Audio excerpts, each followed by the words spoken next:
Key areas in Photoshop CC and CS6. Welcome to this video where we'll talk about Photoshop's interface, its main components, and where your focus should be directed. I'll work in Photoshop CC with a blank project opened, but everything I'm about to say applies to CS6 too. The only difference between them are slight changes in the interface. This doesn't have any effect over your workflow. The first big part you have to know about Photoshop is the two main areas you'll be working on constantly. The white part is called the canvas. This is where all the magic happens, where you draw, paint, lay out things and so on. This is where your focus should be at all times because this is the most important area. The rest of the interface is there for supporting purposes. On the left side you have your Tools panel. This area of Photoshop should be accessed 90% of the time by using your hotkeys. Like I said, the canvas is the hero here, so your mouse cursor should hover over that area at all times. So if you want to grab a tool, just use your hotkeys. You'll start learning them soon enough. Directly related to the canvas is the Layers panel, which you can open by going to Window, Layers. Once you open this up, it should remain open at all times, and you'll find out why that's the case in a lecture down the road. The Layers panel is the second most important part of your interface after the canvas. So think about driving a car. The canvas is the road, while the Layers panel is the dashboard. You glance at it from time to time to get important information like speed, revs, fuel levels, etc., but you should never focus 100% on it unless you want to crash really fast. So to recap, first, the canvas. Second, the Layers panel. Third, the Tools panel by way of hotkeys. Continuing, we have at the top of Photoshop this menu, which contains all sorts of options and features that are available to you. We'll use it from time to time, but the most important ones have hotkeys, and it's much faster to use those instead of going through them here. Also, this area is less used than the Tools panel, so with that said, it lands at number 4 in my book. Immediately underneath it, you have an area which changes constantly depending on what tool you have selected. Right now, I have the first tool active, the Move tool, and I know that because I can see its icon is pressed.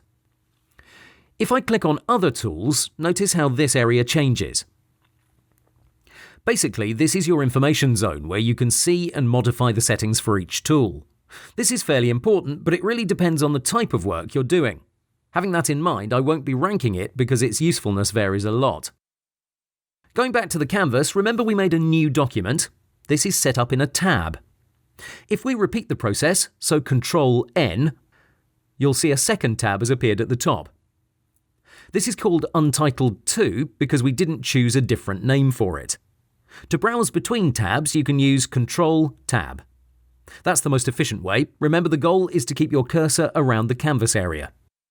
Alternatively, you can simply click on its name and it will be brought into focus.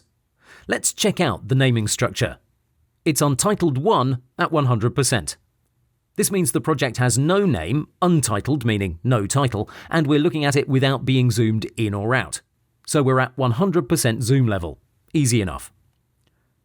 After that, it says RGB 8, which refers to the color profile. In this case, RGB, which stands for red, green, and blue, and 8 being the number of bits per channel.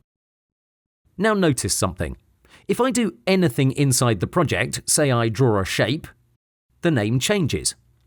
We get Untitled 1 at 100% as before, but now we have Shape 1, RGB 8, followed by a star or an asterisk, whatever you want to call it. Shape 1 is the current layer that's selected, but more importantly, the asterisk shows you the project is unsaved.